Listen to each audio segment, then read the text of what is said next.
Salve, terceiro ano. E aí, como é que vocês estão? Beleza? Professor Leanderson para mais uma aula de física, beleza? O assunto de hoje vai ser sobre fenômenos ondulatórios, né? Que são comportamentos que as ondas apresentam. Bem, no ano passado vocês estudaram sobre ótica, né? Ótica é o estudo é a parte da física, né? Que estuda os fenômenos relacionados à luz. E a luz é uma onda eletromagnética.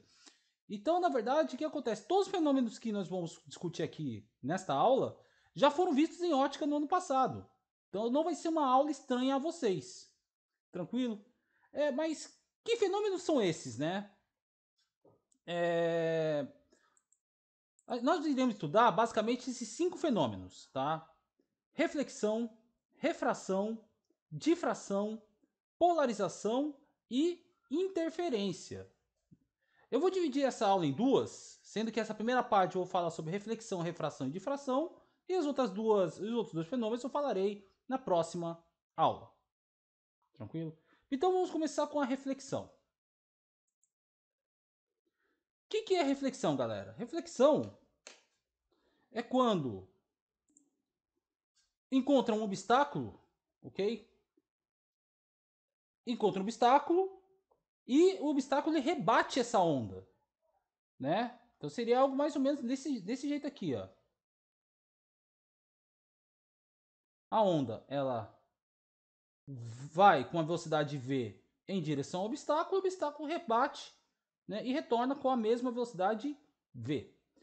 Lembrando, né, que se v é igual a lambda vezes f, tá? E v não se altera, então significa que tanto lambda, o comprimento de onda, quanto a frequência também não se altera em módulo, ok? A velocidade pode até alterar o sentido dela, mas em módulo a velocidade não se altera. Tudo bem até aqui? Então, daremos sequência. Vamos começar o caso mais simples de reflexão, né? Que é a reflexão de ondas unidimensionais, né? E o caso mais clássico é a reflexão, são ondas percorrendo uma corda, né? Que é o caso mais clássico de ondas unidimensionais. Então, o primeiro caso, nós vamos pegar. Nós temos a extremidade com o operador sacudindo a corda e do outro lado a extremidade está presa, está engastada em um suporte, né? O pulso, quando vai na direção do obstáculo, né? Antes da reflexão, ele é o pulso incidente. Aí a onda bate no suporte e retorna. Quando ele retorna, é o pulso refletido, porque já sofreu a reflexão. Vocês percebem que quando um pulso ele bate em uma extremidade fixa, ele retorna com a fase invertida. Então o que era um vale, uma crista virou um vale. Então houve inversão de fase. O ângulo de fase variou 180 graus, meio ciclo. Tá bom? Então quando a extremidade da corda ela bate numa extremidade fixa, ela retorna com a fase invertida. Tudo bem? O segundo caso é quando a extremidade da corda está livre, né? Então nós temos o operador lá sacudindo a corda, oscilando a corda, e do outro lado nós temos um suporte com uma arruela, um anel, enfim. O que vai acontecer? A corda, o pulso incidente, ele vai bater no suporte, o suporte, essa arruela aqui, ela vai vibrar junto, vai oscilar juntamente com o pulso de onda e vai retornar o pulso refletido sem inversão de fase, tá? Vai manter a fase, então o pulso vai voltar com o mesmo valor de velocidade e também com o mesmo valor de ângulo de fase, tá bom? Bem, galera, eu vou utilizar esse simulador aqui, que vocês já viram já em aulas anteriores, para provar o que eu acabei de falar a respeito da reflexão de ondas unidimensionais. Então aqui eu vou ter um oscilador, né, que é um emissor de pulsos de onda, né? Do outro lado aqui eu tenho um suporte, tá? Esse suporte eu considero que a minha extremidade está fixa. Então eu vou emitir um pulso de onda. O que vai acontecer? Vai inverter a fase, mas eu vou tirar todas as perdas de energia, tá? O que vai acontecer? Ó, invertou a fase. E este lado aqui, tá? Ele também, né, está como se fosse uma extremidade fixa. Então vai ficar invertendo fase a todo momento, ok? Agora eu vou trocar a situação. Agora eu vou deixar a extremidade solta, conforme eu expliquei lá opa, peraí que eu só fiz bobagem aqui. Agora eu vou trocar o caso, né? Então eu vou emitir um pulso de onda. Olha o que aconteceu, ó. Quando ele vai para a extremidade solta, pode ver que ele reflete, né? Sem inversão de fase. Quando ele vai para a extremidade fixa, ó, inverteu a fase. Beleza? Então só para demonstrar o que eu falei a respeito de reflexão de ondas unidimensionais. O próximo caso de reflexão que nós vamos estudar é a reflexão de ondas bi ou tridimensionais, né? Que até agora a gente só falou só de ondas unidimensionais, ondas em cordas. Só que antes de falar sobre reflexão de ondas bi ou tridimensionais, a gente tem que estudar mais alguns elementos de onda que nós não falamos da aula de ondas, né? Que nós falamos de comprimento de onda, amplitude, frequência, crista, vale, né? Então, ponto de equilíbrio. Então, nós falamos, né, de ondas unidimensionais. Nas bi e tridimensionais, tem tudo isso que nós falamos nas aulas anteriores, só que tem mais alguns elementos. Exemplo. Vocês conseguem chegar a essa linha azul tracejada, azul cheia, azul tracejada, azul cheia, tá? Essas linhas aqui, elas podem significar cristas ou vales. Então, por exemplo, essa linha tracejada eu posso representar como um vale de uma onda, né? E a linha cheia eu posso representar como a crista de uma onda bidimensional. Beleza? Essas linhas, né? Sejam elas tracejadas ou cheias, elas são chamadas de linhas de onda. Linhas de onda. Cada conjunto desses das ondas incidentes e das refletidas, cada conjunto é chamado de trem de onda, né? Porque são várias linhas, né, em sequência, como se fosse um trem, como se fossem vagões de trem. Então, o conjunto dessas linhas, tanto as linhas incidentes quanto as linhas refletidas, tá? São chamadas de esses dois conjuntos são chamados de trens de onda. Beleza? Essa linha vermelha que está na perpendicular, tá? Ela é muito familiar na ótica, né? Vocês percebem que essa linha ela está cortando 90 graus as linhas de onda. 90 graus, 90 graus. Aqui, 90 graus também, tá? São todos perpendiculares. Essa linha que corta as linhas de onda de forma perpendicular são os raios de onda. A linha vermelha representa um raio de onda igual na ótica vocês já estudaram no ano passado. Raios de onda. Beleza? E tem a frente de onda, só que para eu explicar a frente de onda, eu vou usar um outro simulador aqui. Só um minutinho que eu já vou abrir esse simulador e já mostro para vocês o que é uma frente de onda. Bem, eu vou usar esse simulador aqui. Esse simulador, ele simula é ótimo. Esse simulador, ele simula uma cuba de ondas. O que é essa cuba de ondas? É um recipiente com líquido, que normalmente é água, né? Sendo que tem uma fonte que fica oscilando e produzindo ondas. Aqui eu vou supor que eu vou produzir ondas planas, tá? Poderia ser, por exemplo, uma régua batendo aqui no começo aqui, um operador batendo uma régua de forma periódica, né? E vai produzindo ondas. Cada linha clara representa uma fase da onda, cada linha escura representa a fase invertida de 180 graus. Então poderia ser a linha clara, a crista, a linha escura, um vale. A linha clara, a crista, a linha escura, um vale e assim por diante. Esta linha aqui, ó, porque você tem a região que ainda não foi perturbada pela onda, e a região que já foi perturbada pela onda. Tá?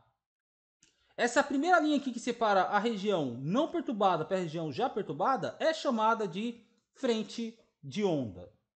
Perfeito? Aqui nós temos uma frente de onda plana, né? Frente de onda plana, por quê? Porque a frente de onda é uma reta. Eu poderia também pegar uma fonte aqui que emita ondas circulares, né? Então, essa frente de onda aqui, ó, é uma frente de onda circular. Isso não está na apostila, tá? Mas eu acho legal falar, porque a onda pode ter, as frentes de onda pode ter os mais variados formatos possíveis, tá? Aqui eu apresentei dois casos, beleza? Aqui na figura do lado, tá? Na figura da direita, representa uma situação, né? Que você tem, no caso, um observador, né? Essas ondas aqui são incidentes à superfície, beleza? E reflete a onda. Aqui poderia ser a luz, tá? Onde o objeto A está a uma distância D da superfície, no caso o espelho, né? Ele produz uma imagem que vai estar na mesma distância, né? Só que do outro lado, né? Na mesma distância do espelho. Por quê? Porque as características da onda não são alteradas, né? O módulo da velocidade, do comprimento de onda e da frequência, né, mantém-se. Então, como não vai haver alteração, então a distância vai ser exatamente a mesma. Isso você já viu no ano passado em ótica. Beleza? Vamos passar para o próximo fenômeno, que é a refração. Né? O que é a refração, galera? Refração é a mudança do meio de propagação de uma onda. Né? Vocês viram no ano passado, em ótica, que se nós tínhamos um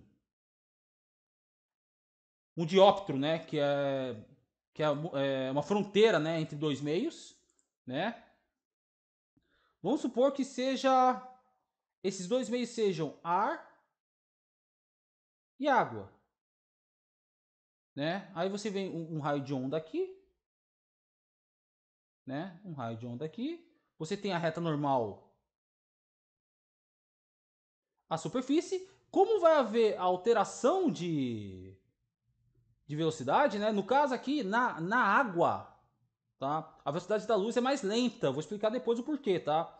A velocidade da luz na água é mais lenta que no ar. Então, o raio de onda ele vai se aproximar da reta normal, né? Aqui eu tenho um ângulo de incidência e aqui eu tenho um ângulo de refração. Lembrando que os ângulos de incidência e de refração são em relação à reta normal. Beleza? Bem, uma característica da refração é que como eu acabei de falar, há a mudança de velocidade, né? Se há mudança de velocidade, a gente tem que lembrar que a velocidade de propagação V é igual a lambda vezes F, né? Só que F, que é a frequência, quem determina a frequência da onda, né, é o emissor da onda. Não é o meio não é a fronteira, né? Então não há alteração da frequência. A frequência se mantém constante, né? Se a frequência não se mantém constante, quem sobrou? O comprimento de onda. Então quem altera, né, na refração é o comprimento de onda, consequentemente muda a velocidade de uma onda.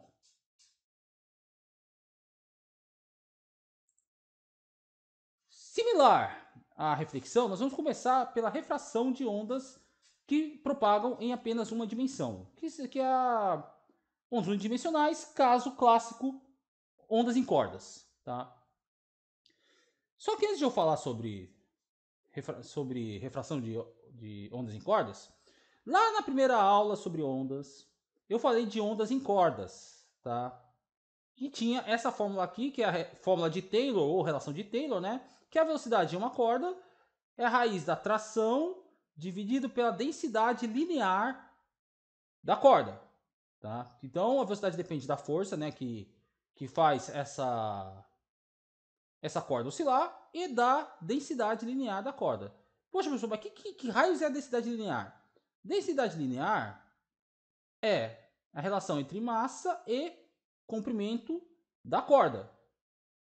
Beleza? Da mesma forma que nós vimos lá em estática dos fluidos, né? Que densidade é massa sobre volume. Só que essa densidade aqui, galera, é densidade volumétrica, tá? Que o fluido ocupa um espaço, se tem espaço tem volume, né? Aqui na corda nós estamos considerando apenas que a corda tem uma dimensão, que é o comprimento. Ela não tem largura, não tem altura, né? Então ela é como se fosse apenas uma linha de espessura desprezível, né? Então a densidade que nós vamos usar é apenas em uma dimensão, que é o comprimento. Existe também a densidade de duas dimensões, que a gente representa pela letra sigma, que é a relação entre massa e a área, né? Que é a densidade superficial que a gente chama, beleza? Mas aqui no caso aqui de refração, no caso aqui de ondas em cordas, nós vamos tratar de densidade linear, tudo bem? Então o primeiro caso que a gente vai ver é de ondas que passam, que refratam, né, de cordas mais densas para cordas menos densas. Então aqui eu tenho uma corda. Aqui simbolizou como uma corda mais grossa, tá? Não necessariamente uma corda mais densa vai ser mais grossa, depende do material, tal. Vamos supor que essas duas cordas sejam feitas do mesmo material, vai. Aí uma corda é mais grossa, então vai ter mais material, vai ser mais densa, e a outra vai ser menos densa. E aqui está a fronteira entre as duas cordas. Essa fronteira aqui, né, seria essa fronteira é a mudança do meio. Eu estou mudando o meio de propagação, né, que é uma corda, né, que é uma corda mais densa e uma corda menos densa. E ele percorre uma velocidade, né, que ele chama de VA, que é a velocidade da onda na corda A, que é a corda. Então ele tratou de chamar esse lado aqui, a corda mais densa, de corda A e a corda menos densa de corda B. Beleza? Quando a onda ela atinge essa fronteira aqui, parte da onda passa, quando há a passagem há a refração, e parte da onda reflete, vai voltar, né? Quando o pulso ele retorna, é reflexão. Então, como se trata de reflexão, a velocidade da onda não muda. Só que a onda que passou, o pulso que passou, né, a parte do pulso que passou, o refratado, vai ter alteração na velocidade. Por quê? Porque a densidade, né? Porque a densidade linear da corda A, ela é maior do que a densidade linear da corda B, né? Se eu estou reduzindo a densidade linear, é só vocês olharem para a fórmula que a densidade linear ela é o denominador de uma fração, mesmo que seja raiz tal, mas é uma fração, né? Que eu posso separar em raiz de t dividido por raiz de mi, né? Se eu estou reduzindo, o que vai acontecer com o meu resultado, que é a velocidade? Vai aumentar. Então significa que a velocidade no pulso, né? A velocidade do pulso na corda menos densa, na corda B, vai aumentar a velocidade, né? Vai ser maior do que na corda A. Tá? Exatamente porque explicou aqui, ó. Porque a tração, a força, vai ser a mesma, que vai fazer com que essa corda se propague, só que a densidade linear vai mudar, né? Que a densidade linear, né? A velocidade em B, né? Porque a densidade linear em B é menor do que a densidade linear em A, tá? Porque eu estou reduzindo a minha densidade linear e a tração continua constante. Agora, situação invertida. Né? Ele passa da corda menos densa para a corda mais densa. Primeiro ponto, então parte da onda vai passar, vai refratar, parte da onda vai refletir, vai voltar. Né? O pulso, né, refratido, né, que isso vai reflexão, ele vai retornar com a mesma velocidade que estava indo, só que vai voltar com a fase invertida. É como se você tivesse batendo em um obstáculo fixo, né, uma extremidade fixa. Né? Então ela vai bater e vai voltar com a mesma velocidade, só que com fase invertida. Tá?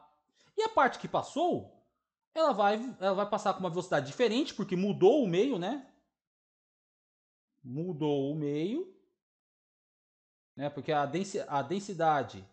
Então, aqui lembrando que aqui chamou de A, a corda mais densa, e a menos densa de B, né? Então, significa que a densidade linear de A né? Ela é maior do que a de B, né? Então o que vai acontecer? A velocidade da corda A, como a densidade é maior, né? Então ela vai passar a ter uma velocidade menor do que antes da refração. Então a velocidade de A vai ser menor do que a velocidade de B. Tá bom? Por quê? Porque lembrando que a força, a tração vai ser a mesma, o que vai mudar é apenas a densidade linear da corda. Antes de eu falar da refração de ondas bi ou tridimensionais, eu voltei aqui para a reflexão de ondas bi ou tridimensionais, que eu esqueci de falar, que a reflexão ela tem duas leis, tá? É igual na ótica. A primeira lei da reflexão é que a onda que está entrando na superfície, que é a onda incidente, a onda que está refletindo e a reta normal, elas estão todas contidas no mesmo plano. Então essa é a primeira lei. Tá? Então que onda incidente, onda refletida e a reta normal estão todos contidos no mesmo plano. E o segundo, e a segunda lei da reflexão, que o ângulo de incidência é igual ao ângulo de reflexão. Tá? Eu estava esquecendo de mencionar isso. Peço desculpas. Ok? Por que eu estou falando? Porque tem lei para reflexão e tem leis da refração de ondas. Né? Tanto para ondas bi ou tridimensionais existe, né, duas leis da refração. Ano passado em ótica, vocês apenas enxergavam o raio de onda. Né? E para existir raio de onda, a onda tem que ser, no mínimo, bidimensional. Tá? Bidimensional. Beleza? Então, conforme eu falei anteriormente, a frequência é a mesma, né? Porque a frequência depende do emissor, né? Essas ondas estão vindo de algum lugar e esse algum lugar pode estar distante, né? Da superfície de refração. Né? Então aqui eu vou chamar de uma fonte F, emissora de ondas, né? Ela vai emitindo essas ondas, né? Só que ela está longe. Então, quando a onda ela passa, ela muda o meio, a fonte não tem nada a ver com isso. Então a frequência é a mesma, a velocidade varia. Se V é igual a lambda F, né, e V varia, quem que vai variar? O comprimento de onda. Então o comprimento de onda varia, então logo a velocidade vai variar de acordo com a equação V igual a lambda F. Tá? E nós temos duas leis da refração. Né? Que a primeira lei da refração, que é a mesma da reflexão, né? Que a onda que incide, a onda que refrata, né? E a reta normal são todos contidos no mesmo plano. Beleza? E a segunda lei da refração, vamos explicar uma coisa aqui. Refração, tá? Quando a gente fala de refração, e a gente fala de uma característica do meio, né? A gente lembra logo do índice de refração de onda. Né? Índice de refração de onda. O que é o índice de refração? É a relação entre uma velocidade de referência dividido pela velocidade da onda num determinado meio. Tá? No caso do ano passado, quando vocês viram índice de refração, é ótica, né? Então, ótica se refere à luz. Né? Então, a minha velocidade de referência seria a velocidade da luz no vácuo, né? Que é simbolizada pela letra C. Né? Dividido pela velocidade da luz em um determinado meio. Só que pode ser qualquer onda. Só uma observação. Velocidade da luz em gases, tá? Ela é maior do que a velocidade da luz em líquidos, que é maior do que a velocidade da luz em sólidos, tá? Porque quem se lembra no passado sabe que a luz, além de uma onda, ela se comporta também como partícula. Tá? Então, por conta desse comportamento dúbio, né, a dualidade da luz, né, quando ela encontra meios gasosos, os átomos estão mais distantes. Então, tem menos obstáculos para a luz bater, vamos dizer assim. Quando encontra líquidos, os arranjos moleculares, as moléculas, os átomos estão mais próximos. Então, existem obstáculos que a luz vai enfrentar. Porque a gente não pode esquecer que a luz é composta por fótons, né, que são partículas de massa desprezível, né? Então vai ter colisão e vai dificultar a propagação da luz. Quando a luz passa num sólido, piorou. Porque aí os átomos desse meio sólido vão estar mais juntos ainda. Então vai ser um obstáculo à luz. Beleza? No caso do som é diferente. É o contrário. Velocidade da luz nos gases é menor do que nos líquidos, que é menor que nos sólidos. Por quê? Porque como nos gases as moléculas, né, os átomos estão mais distantes uns dos outros, as moléculas, né, se não for gases nobres, né, enfim, elas estão mais distantes e como o som ele vibra as moléculas, né, como estão muito distantes, essa vibração vai ser menor, então a velocidade vai ser menor. No caso aí quando passa para os líquidos, eles estão um pouco mais próximos. Quando passa para os sólidos, estão praticamente grudados uns com os outros devido ao seu arranjo molecular bem definido. Isso você já viu em química, tá? Quanto ao lance da organização atômica de sólidos, líquidos e gases, né? Então, cuidado, tá? No caso do som, velocidade do som dos gases é menor do que nos líquidos e é menor do que nos sólidos, tá? A luz é o contrário. Velocidade da luz nos gases é maior que nos líquidos, que é maior que nos sólidos. Tá? Por que eu estou falando tudo isso? Eu estava falando de índice de refração, eu estou falando de relação de velocidade do som e da luz dependendo do meio. Por quê? A segunda lei da refração, a lei de Snell-Descartes, vocês já viram já em ótica, só que ela aparece com uma cara diferente. Tá? Ela aparece assim: índice de refração do meio incidente, do meio 1, vezes seno do ângulo de incidência, né, que seria este ângulo aqui, ó, este ângulo onde está a cruzinha, né, é igual ao índice de refração do meio 2, que é esse daqui de baixo, ó, né, vezes o seno do ângulo de refração, que é esse cara aqui, ó, sempre em relação à reta n, que é a reta normal. Aqui eu estou pegando um raio de onda, né, que ele corta perpendicularmente as linhas de onda, né, então eu tenho um raio de onda igual na ótica que vocês viram no ano passado. Se eu for substituir o n pela fórmula aqui, né, o que vai acontecer? Velocidade, índice de refração no meio 1. Vamos pegar a luz, por exemplo. Eu tenho a velocidade da luz, a velocidade de referência, que é a velocidade da luz no vácuo, dividido pela velocidade da luz no meio 1, vezes seno do índice do ângulo de incidência. É igual à velocidade de referência, que é a velocidade da luz no vácuo. Poderia ser, por exemplo, a velocidade de referência, poderia ser a velocidade do som no ar, que é de 340 metros por segundo. Poderia. Tá? Eu estou usando a luz como exemplo. Então, a velocidade da luz no vácuo dividida a velocidade da luz no meio 2, vezes seno do ângulo de refração, tá? Ó, tá multiplicando aqui, ó, então eu posso simplificar aqui, ó, simplifico aqui, né? Então eu vou deixar tudo que tem seno para o lado, tudo que tem v para o outro lado. Então, seno do ângulo de incidência dividido pelo seno do ângulo de refração é igual a V1 dividido por V2. Ó, já tem uma parte eu tenho uma parte aqui da lei. Aí falta o comprimento de onda, né?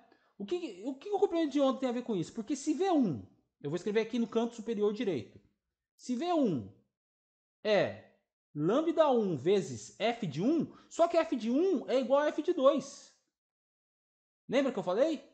Então vai dar v de 2 é igual a lambda de 2 vezes f também. Aí é só substituir. Eu substituo. No lugar de v de 1, eu coloco lambda de 1 vezes f. No lugar de v2, lambda 2 vezes f. Ó, simplifico aqui, ó. Sobrou lambda 1 sobre lambda 2. Tá aqui, ó. Tudo bem? Então, é a mesma lei de Snell-Descartes que vocês viram na ótica no segundo ano. Tá bom? Bem, esse desenho aqui, gente, o desenho da esquerda, ele pega a a onda, né, que é, no caso aqui seria uma onda bidimensional, ele tem as linhas de onda, né? As linhas de onda. Ele tem as linhas de onda. O que acontece? Essa linha laranja aqui, ela simboliza a fronteira entre os dois meios. Eu tenho o meio 1, que pode ser o ar, e eu tenho o meio 2, que pode ser a água, por exemplo. Né? O que está acontecendo? Ele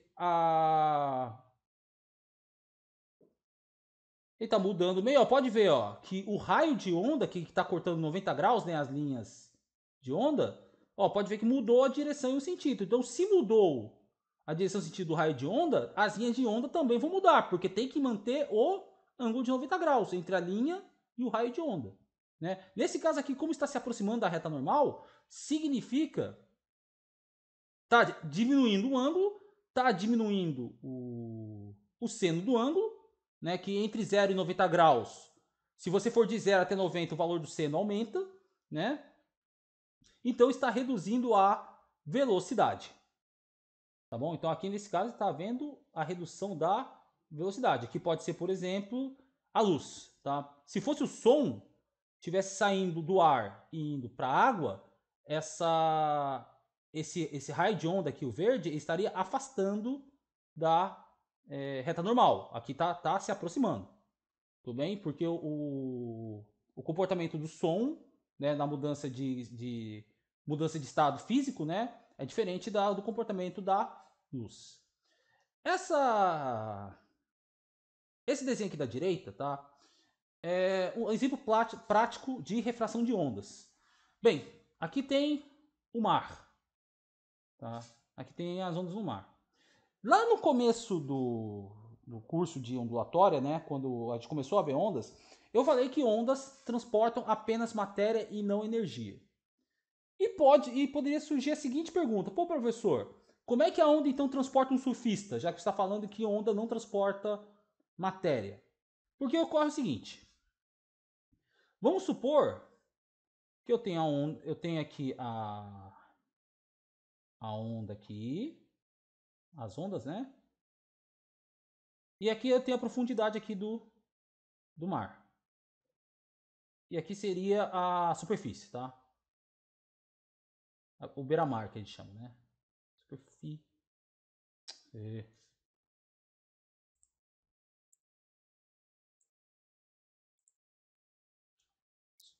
Superfície.